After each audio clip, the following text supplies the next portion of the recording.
Mkuu, najua unaniagiza kwa Mama Fatuma. Kama kuna uwezekano tumuondoe, naanza na Fatuma na Mama Fatuma. Mkuu, haiwezekani Mama Fatuma tushinde. Mkuu, haina tatizo, nimekuelewa. Nitakwenda sasa hivi na dakika moja nitalitekeleza. Asante kwa hilo.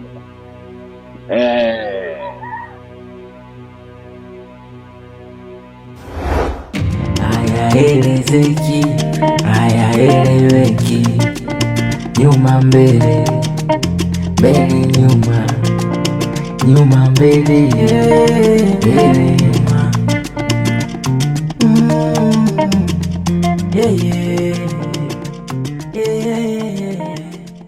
Oh, Mafeti.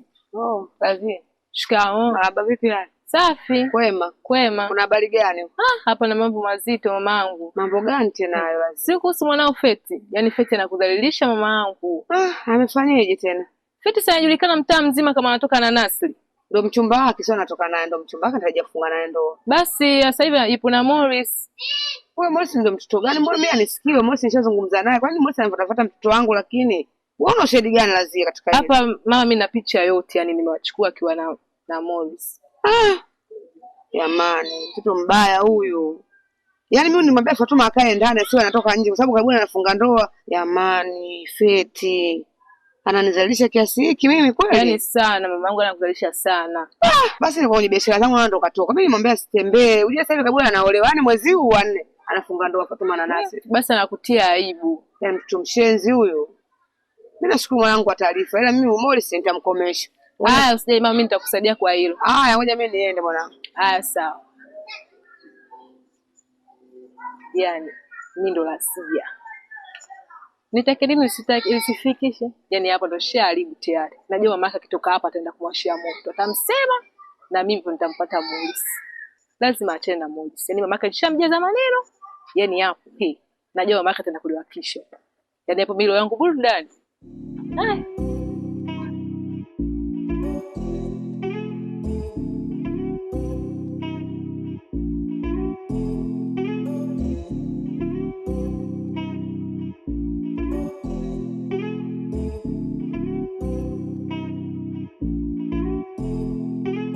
Morris ndio bwana. Naam brother.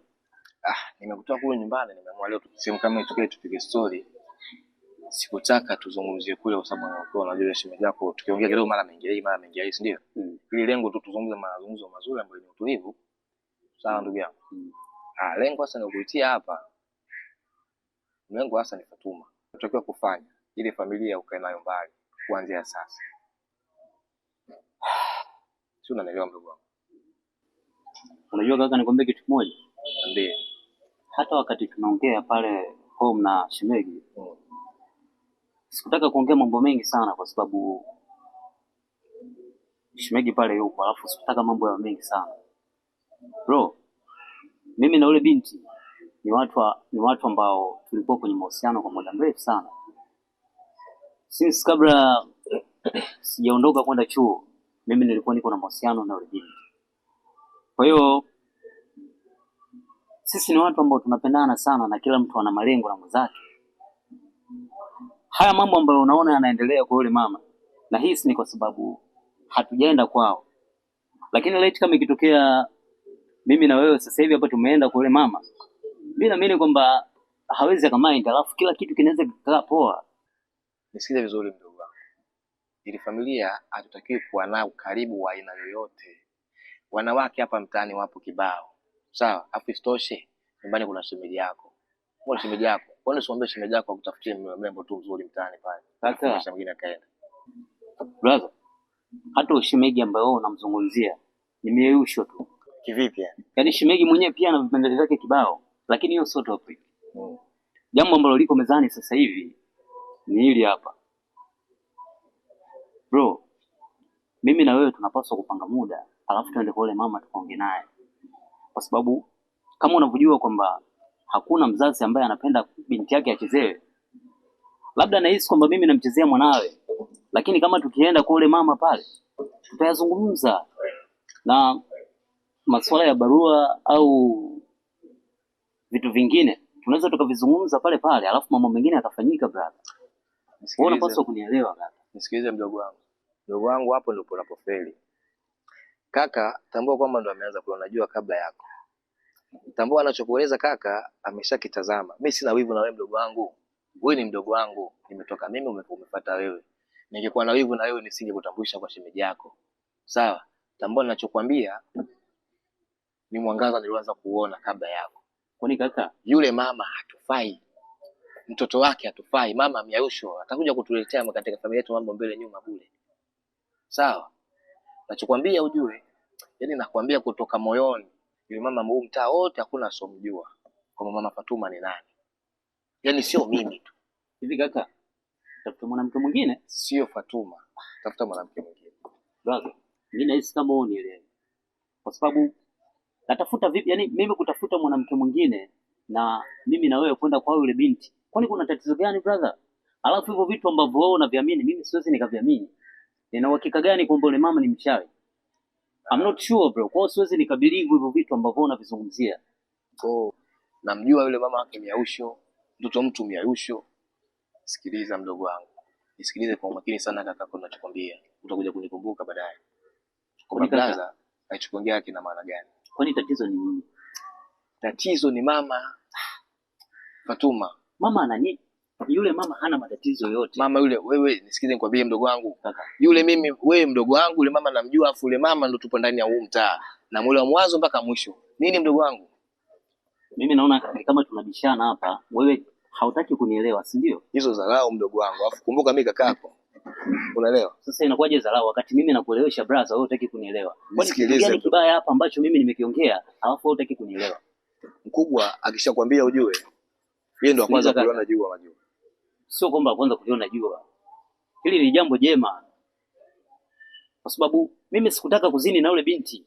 Mimi nataka tuende kwao. Na tukienda kwao, kila kitu kitakuwa okay. Sidhani kama yule mama anaweza kamind tukienda pale. Kwani usitafute mwanamke mwingine? Tafuta mwanamke mwingine. Kwani wanawake sio hapo wengi? Lakini ipo siku utakuja kunielewa. Utakuja kunikumbuka kwamba kuna siku brother aliongea jambo.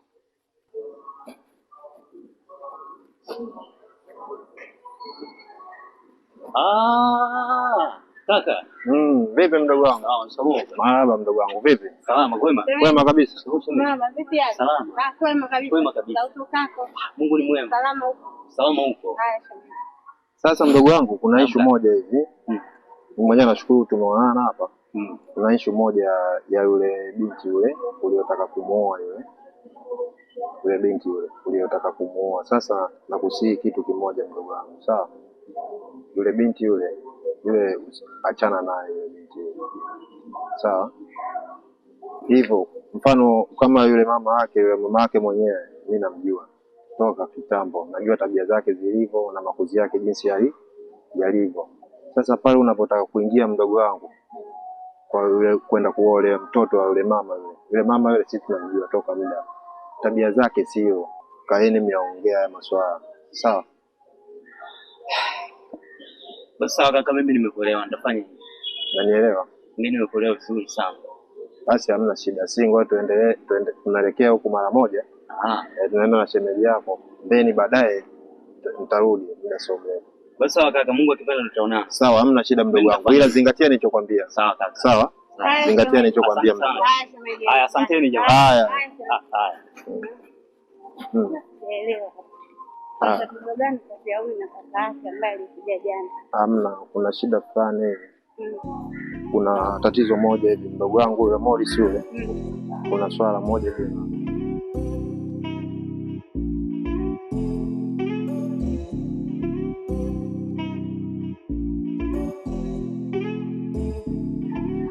Peti. Afadhali hata nilivyokuona. Hivi siku nilipotoka pale nilikwambiaje? Abel ukifika mule ndani usinizungumzie mimi, ongea habari zako wewe. Ilikuwaje ukaanza kunizungumzia? Na kwanza mimi nilishakwambia sikupendi na wala sikuhitaji. Kwani wewe hujui kukataliwa? Umefika pale unaanza kumpa mamangu pesa. Ulisikia sisi tunashishika sana na pesa. Nani mwenye shida na pesa zako kwanza? Pete. Naomba nisikilize kwa umakini sana. haya maneno unanitamkia mimi sasa hivi, inaonekana umepata nguvu sana ya kuweza kutamka haya maneno. Na huyu mtu anakupa jeuri wewe ya kutamka haya maneno, nishamfahamu. Na anaitwa Morris. Asa mfikishie taarifa huyo mtu anakupatia maneno haya jeuri. Mimi ndajua ndamfanya nini huyo Morris. Yaani kitu nilichoenda kumfanya Morris, atawafahamu ni Mungu pekee. Mimi ndajua nini nimfanye huyo kijana, huyo Morris. Siwezi akaingilia kwenye penzi langu eti ukapata jeuri au ukapata nguvu ya kuweza kunijibu kama maneno yao unayonipatia sasa. Kisa Morris anaharibu penzi langu mimi, kisa Morris. Feti. Kiufupi kwamba nimeshamtambua Morris na ndafanya jitihada aina yoyote. Nachojua mimi kufanya kwa Morris nitakifanya. Naomba nisikilize kwa makini. Hizo pesa zako huko? Mimi kwanza hata sikuhitaji. Nisikilize. Chochote kitakachompata mpenzi wangu Morris, utanijua mimi ni Fatuma au mimi ni Feti Singida. Umenisikia wewe? Muone kwanza. Hayaelezeki, hayaeleweki, nyuma mbele. Ni mwanamke anapata jeuri na kuweza kumtamkia maneno kama haya. Kisa Morris.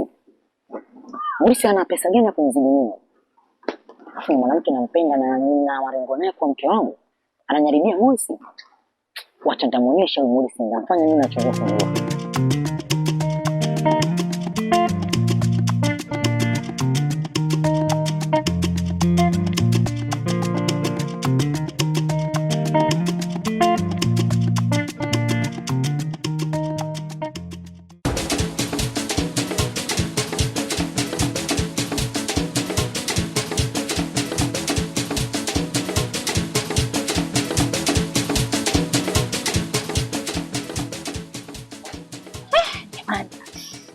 Nimezurura leo, nimechoka. Madeni kila kona nakwambia.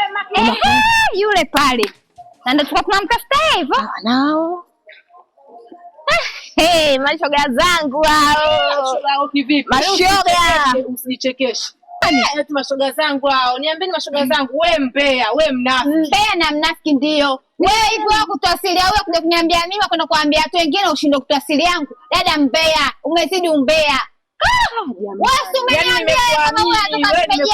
Kizibo nimetoka kwetu, nimepita nyumba ngapi? Yaani nimekufuata wewe dadangu nikwambie, ila wewe au yaani fuji lako aligandishi una tena aligandishia dada mbea huyu. Maswala yangu mimi nakumwambia huyu wewe dada mbea. Yaani nakwambia anachoka kuzidi umbea. Tena mbea tena pandisha umbea tu.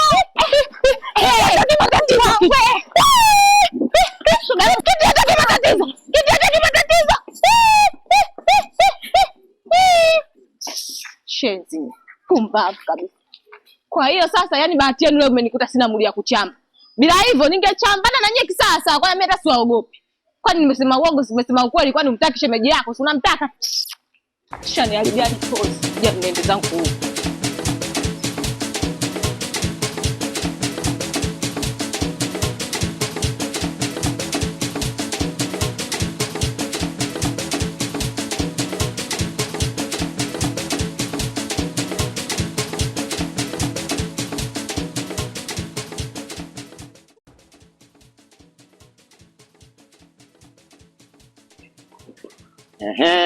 Bwana nimekutana naye.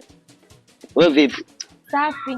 Mbona nimekutuma salamu zangu kwa mdogo wako afu hujazifikisha? Kwa nini nilikwambia siku ile? Nilikwambia mwenyewe kwenye namba ya simu. Nimemtafuta kwenye namba yake ya simu, nimekwambia simu zangu mimi ashiki. Alafu juzi nimekutana naye hapo Chane, akanikimbia ujue mdogo wako akakimbilia kwa dada yake, afu kanchoresha kinoma ujue. Hivi mkaka ukome. Wewe nilikwambiaje? Usiwachane na ndugu yangu wewe. Alafu kwanza si nilikwambia kwa nitakushtaki wewe. Sasa hii mara pili.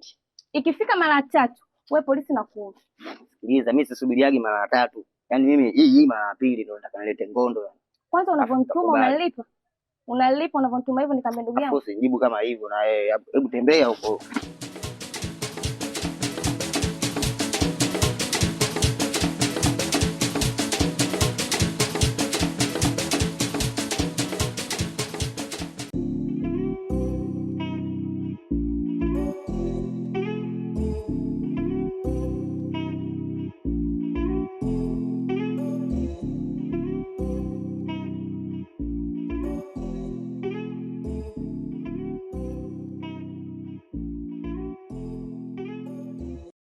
Shem, habari za huko?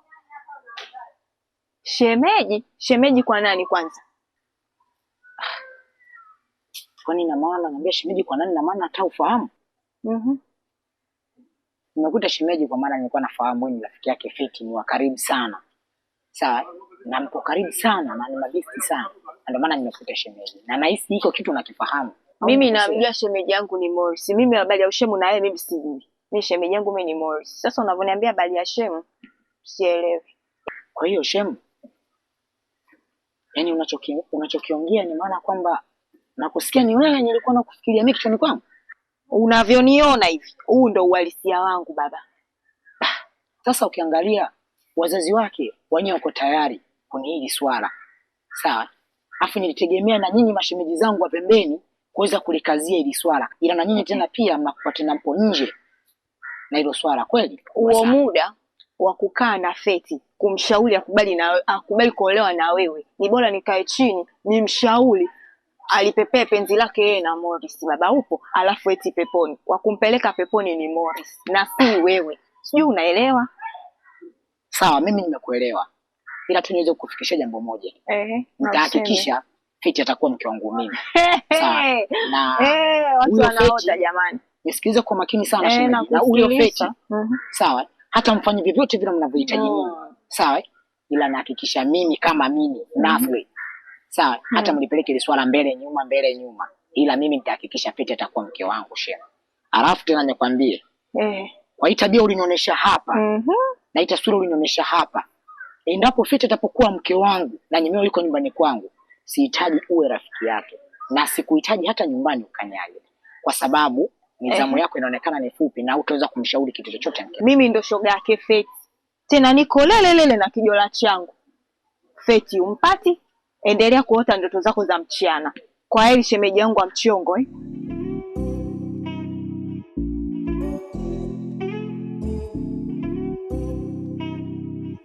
Mimi ndio nafanya mimi ninachojua mimi kwa Feti. Lazima atakuwa mke wangu. Ila wewe sihitaji kabisa ukanyage nyumbani kwangu.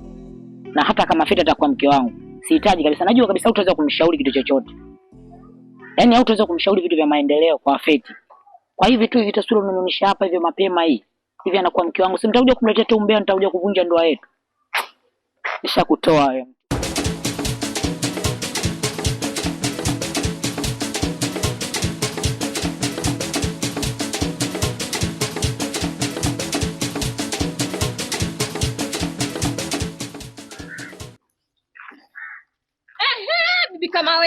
Bibi kama wewe mwanamke usona haya usojisikia vibaya. Yalikupata nini jana kuyarudisha maneno kuyapeleka kwa Razia? Tena umeyapeleka kama yalivyo. Dada mbaya wewe, mwanamke huna hata haya. Yaani mimi nilitegemea shoga yangu una kifua nikakupa maneno, lakini mwenzangu ukayapeleka kama yalivyo. Mwanamke mbaya wewe leo. Sasa kwa shoga yangu mimi nichokosea nini? Si umeniambia na mimi nikamfikishia. Kwa hiyo umeona ulichofanya cha maana sana ule ulichokosea. Haya sasa, maneno ndio ushayapeleka. Mshakuja na mwisho wa siku aibu mmepata wenyewe. Hivi uone aibu? Mimi nilitegemea mwanamke utakuwa na kifua, mwanamke utakuwa utayastiri. Mimi shoga yangu nikupe maneno, wewe mwenzangu ukayapeleka kama yalivyo. Lo! Una hata haya mwenzangu. Lo! Shoga yangu. Hivi hiyo jana ulikuwa washetani kweli au? Sasa nikupe taarifa. Yale sio mashetani. Yale leo hapa jana sio mashetani, hiyo cha mtoto. Yaani nilikuwa nataka niwape mashetani niwarukie hadi Samasoti, niwakomeshe. Kwanza na umbea wako kwa taarifa yako nikupe habari. Sasa hizi nataka kuanzisha biashara mpya. Kama kawaida yangu mama mishemishe mjini. Ila sasa hii biashara wewe itakupita kwa sababu wewe ni mnafiki na ni mbea. Maana mimi ndio mama wa mishemishe. Sasa kwa taarifa yako biashara hii itakupita shoga yangu. Kwa sababu mpaka leo hata iko kipako tu kwangu jeje kuchukua cheki ulivyochunda. Umepauka. Nitakuja uchukue. Umbea tu, kazi umbea moto. Alafu kuchunda umechunda mwanamke mzima ovyo lo. Ndio maana utafikiri babu wewe. Nenda.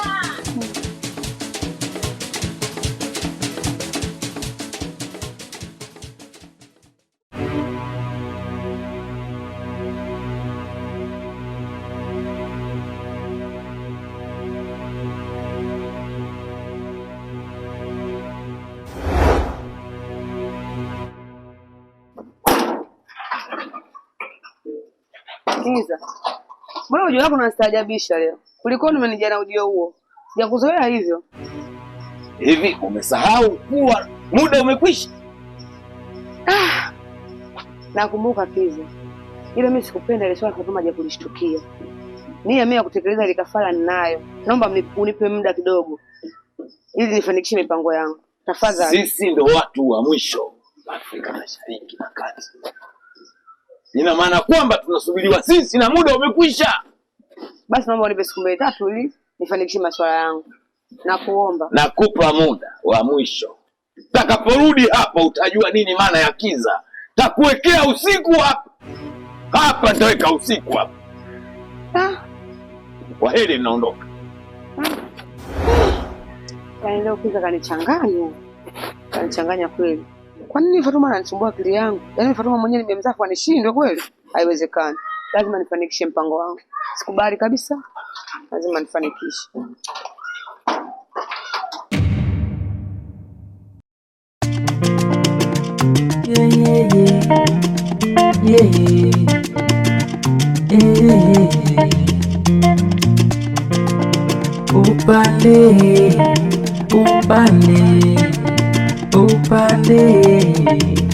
Upande hayaelezeki, hayaeleweki, nyuma mbele, mbele nyuma, nyuma mbele, mbele nyuma.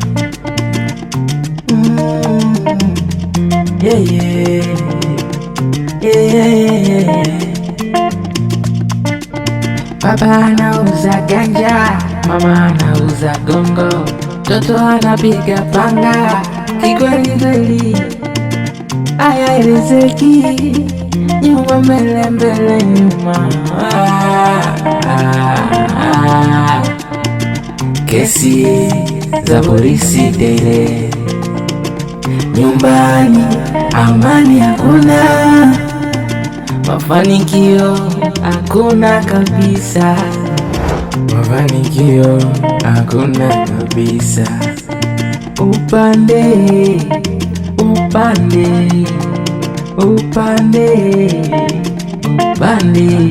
hayaelezeki, hayaeleweki, nyuma mbele, mbele nyuma, nyuma mbele, mbele.